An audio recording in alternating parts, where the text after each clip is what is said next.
Soon, Jai. Yes. Nako, first time mo sa FM radio, Yes, no? first time ko here. Tapos wala pa si Mama Jai, nahiya na. But thank you so much for coming. And Thank you. syempre, congratulations dahil ang dami mo talagang awards. Grabe, Thank you. every time parang merong something in your career na lumilipat ka, 'di ba?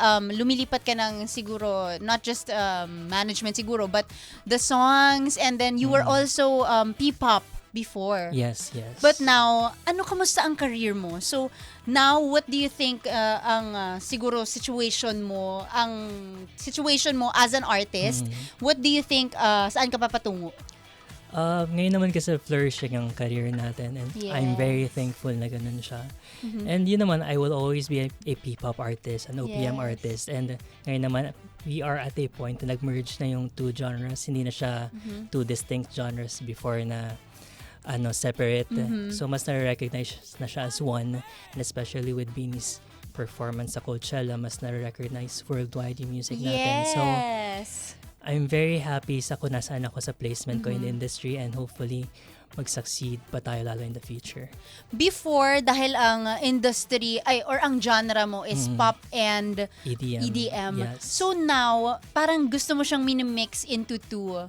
Meron ka bang challenge na parang hindi ka pa rin, feeling mo, it's kind of hard kasi marami rin sa ating mga siguro kababayan in the Philippines, hindi masyadong ma-EDM. Yes. May challenge ba? Challenging siya in a way na, ayun nga, kaya with Star Music, we had to adjust yung genre ko from pop EDM to urban pop para mas relatable sa masa. Okay. And yung EDM kasi niche market siya. Talagang pili lang yung audience nun. But with shifting to urban pop, mas nagiging malaki yung audience namin. And hindi naman siya ganun kahirap because I consume a lot of music rin naman. I listen to pop, R&B, rock, hip-hop, na lahat yan na-enjoy ko. Kaya yung pag-shift namin, hindi ganun ka masyadong shocking sa akin. Growing up ba, nakita mo na siyang one of your biggest dreams to be a really a household name? Yes, Kumbaga. kasi yun nga, with my family is in showbiz. And growing up, nakikita ko yung tito ko si Direk Boy Roque, si Tito Gino Padilla, si Kuya Luke Mijares na sila yung nilalook up to ko growing up. And sabi ko, one day gusto ko rin maging katulad nila. So, pinaghirapan ko to get here then. Before, syempre nakikita mo na nga, meron ka ng exposure sa showbiz at a Yes. very young age na nakikita mo, syempre, Direk Boy Roque, the action Star. Syempre, meron ka bang pressure na kailangan iba ang pangalan ko, na hindi lang ako makikilala as the one of the family, ano yun, parang sinasabi nila Nepo showbiz baby. royalty, ganun. Or Nepo baby. Meron ka bang ganong thoughts? May ganung pressure, kaya nung nag-enter ako ng showbiz, tinago namin kung sino talaga ako. And for a very long time, tinago namin yan. Tapos ni-reveal lang namin noong 2019. So, meron akong long years of proving myself na ako lang. And nung ni-reveal namin siya noong 2019, meron akong achievements of my own. Noong 2019, before and after ka ni-reveal as, syempre na ito ang pamilya mo, meron bang nagbago sa mga taong kilala ka na before? Yes, of course. Kasi dati, yun kasi yung problem pag yung family mo na sa industry, lahat magiging friendly sa'yo. Dahil, dahil showbiz royalty ka, let's be friends. Ganon. So, hindi genuine yung relationship. At least, naka-build na ako ng friends na talagang yung hindi ka pa plastican just because from a well-known showbiz family ka. So may na ganun sa'yo? May mga attitude na nagbago na parang showbiz royalty ka pala, ganyan. So parang ako, I had to distance myself from mga ganun tao. Paano mo dinil yung siguro when they communicate with you, paano mo siya dinidil na to your face, sobrang bait nila pero dati hindi naman sila ganun? Civil lang ako kasi we have to be professional din. That's true. Pero behind the camera na, syempre, i-distance ko na yung sarili ko. And if walang need to interact, I won't interact with them. And magsistick ako doon sa mga taong totoo talaga. Kasi ang hirap maghanap ng totoong tao sa industry talaga. Until now ba, masasabi mong pili lang yung friends mo sa industry? Lumiit na. From a Mas very big lumiit. circle, mas maliit na ngayon na mayroon na lang akong kinikip na 2-3 from the industry, tas talaga? lahat ng close friends ko non-showbiz na.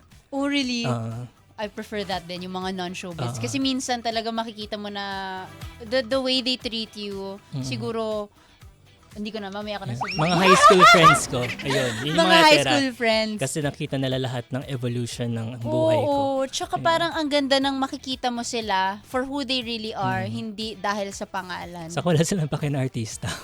At least, Pwede di ako ba? maging pwede ako maging kalog, bastos. I can be 100% Hindi ka na ako. maka-cancel. Oo, hindi ako maka-cancel na kahit anong gawin ko. Na-cancel ka na ba ever in a sense na sabi mo kanina na parang baka nakikita ka ng mga tao as a nepo baby?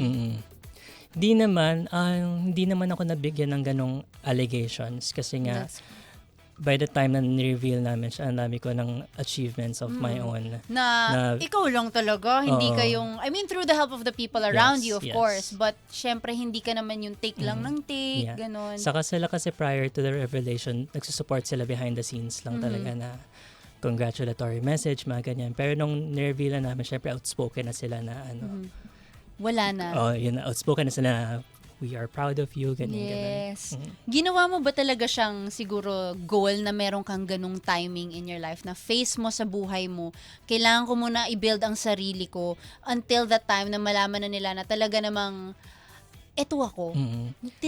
Pinlano mo siya. Naging agreement namin siya ni Direk Boy Roque, ng tito ko na you have to prove yourself para hindi ka masabihan ng mga ganitong bagay.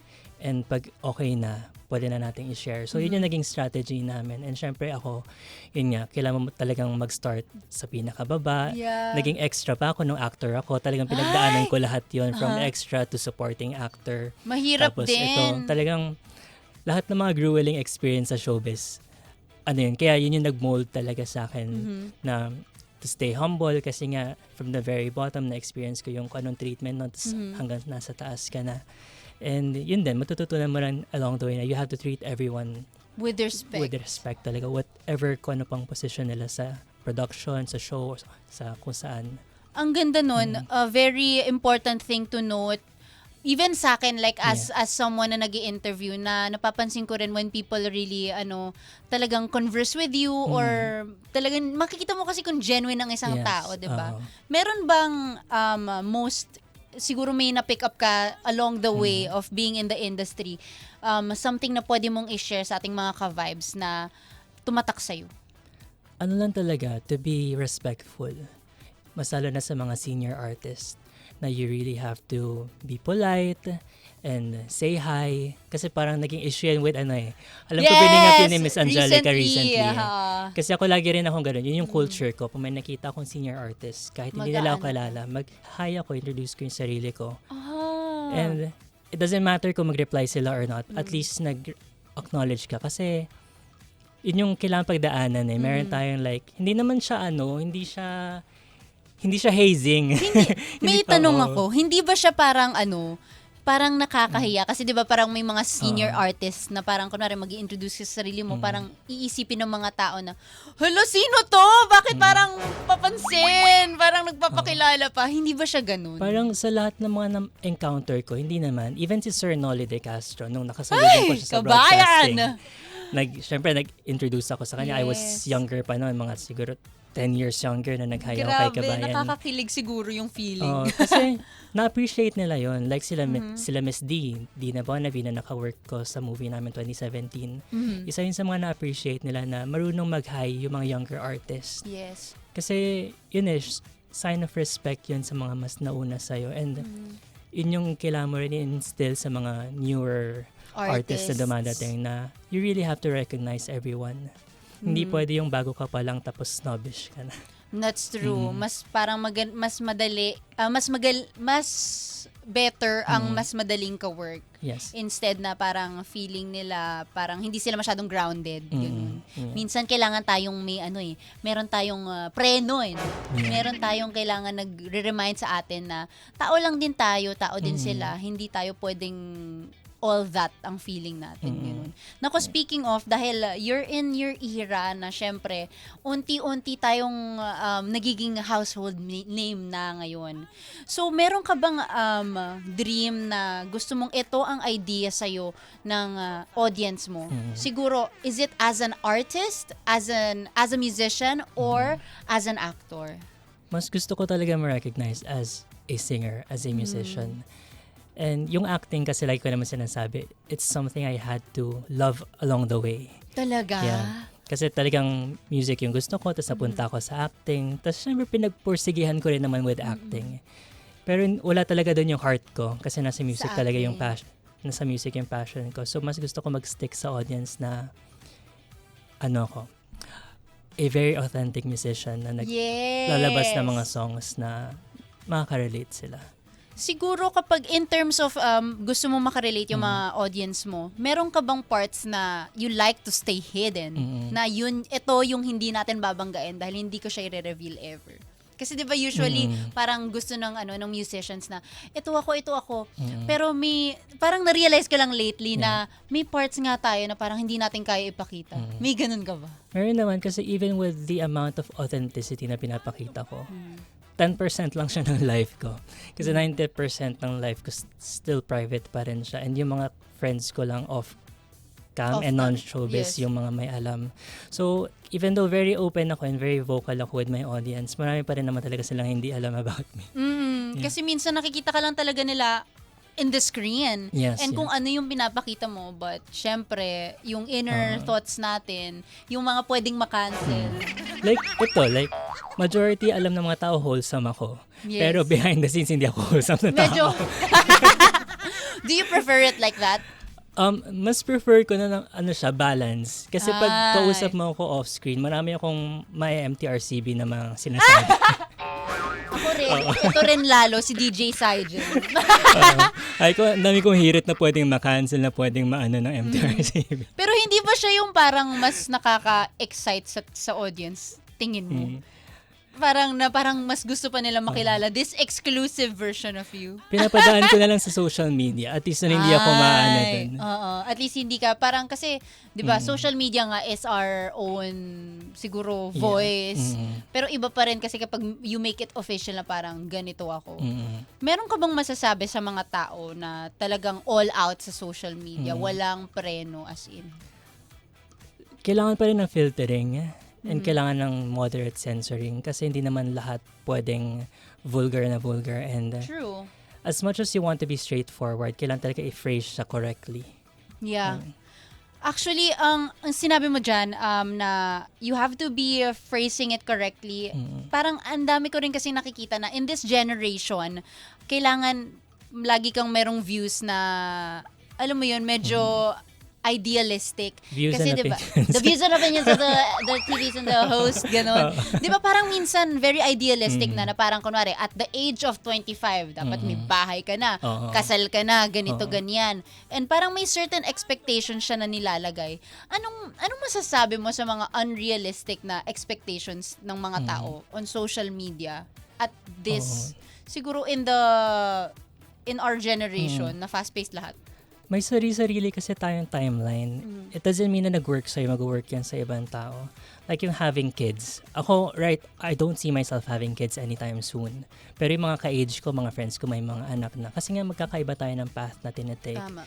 And it doesn't make you less of a person kung wala ka pa sa ganung point. Because eventually, you will get there and you don't have to compare kung ano mang na-achieve mo sa ibang tao. Ganun. Kasi parang usong-uso yun na parang if you're not with us, you're against us. Ganun. Yes. Tsaka parang importante rin yung, ayun nga, na parang iba yung path mo sa path ng ibang tao. You started showbiz when you were very young. 16. What age is 16? Yes. Was it culture shock as a, syempre coming of age ka? Parang iniisip pa lang ng mga regular na tao na hindi naman sa showbiz is, sino ba yung date nila, yung mga kasama nila sa Sweet 16, or kaya pag magde-debut na sila. Parang meron bang kakaiba na growing up na experience mo? I guess hindi siya ganun ka-culture shock because sanay na ako sa environment because I was exposed to it at a very young age. Pero ang culture shock, I guess, yung yung work environment. Kasi iba yung nakikita mo lang sa na-experience mo na. So, iba pala yung grueling 24 hours na shooting. Na-experience mo na yun while you were 16, Yes. around that age? Naku. May na-experience ako na 27 hours na, di ba dapat hanggang 12 lang? Tapos exceed ka ng 12, double pay yun. Pero hindi siya double pay. So, may call time ka na 5, uwi ka na 7 a.m. Pero minor ka pa nung time na yan? Hindi na. Ata, mga 19 na gano'n. 19 So, pa rin. regular na nga lang Oo, yun. so, pero still, very rampant pa rin siya. Tsaka nakakagulat na kakastart mo lang tapos biglang, wow, ganito pala, pwedeng mangyari yan. Like yung movie ni Miss Vilma na Extra, ganun talaga nangyayari sa set. Ay, na talagang... Very true to life siya. Anong masasabi mo siguro sa mga gustong mag-start out din as someone na walang... Well, you had background, of course. You had exposure nung bata ka pa. Pero sa mga ka-vibes natin na walang kilala at walang idea kung paanong pumasok, anong pwedeng magawa nila? Ngayon kasi ang dali-dali na with social media talaga eh. Mag-post ka lang sa mga platforms, mag-viral siya, madidiscover ka na. Pero if you wanna go the traditional approach, pag music, mag-music training ka. Pag acting, mag-acting school ka. Dancing, mag-dance classes ka. It's very available na to everyone din kasi. Yeah. Pinaka-important yung networking talaga. Kasi as you go through those trainings, madami ka mamimit na mga tao sa industry na possibly mag-take ng interest sa'yo. Kaso minsan ang problema dyan is yung kalaban siguro. Hindi naman sa competition, pero dahil marami ng rising artists, how do you keep yourself authentic? And ako lang to, na parang unique ako. Ako lang ang nag-iisang Jace sa mundo ng showbiz kahit anong magawa mo. I guess, isa dun yung pagiging all-around artist ko na aside from being a singer, songwriter din ako, producer ako, arranger, lahat. And even with outside of music, marunong ako sa production, like nag-production design ako kay Mr. M before sa Star Magic.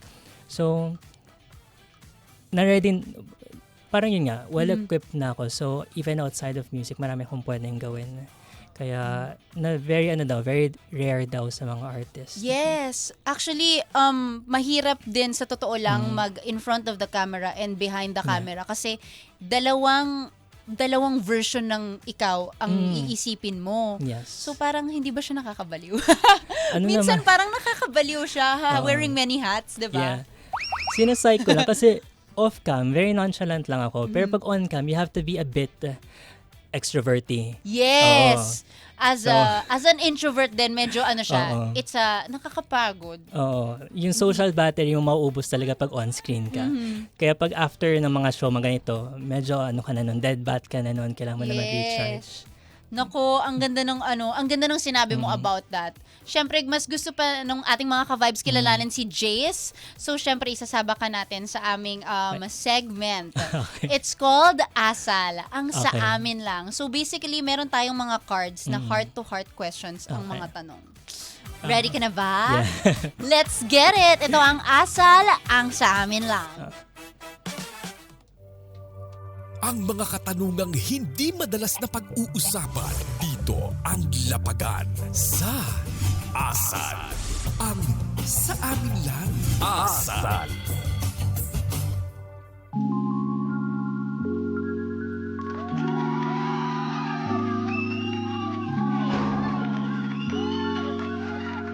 Okay, so ito na ang ating Asal cards. Ang sa amin lang. So, pick one card from the deck. Parang tarot card. Oo nga, reading pala to. Ito. Basahin ko na.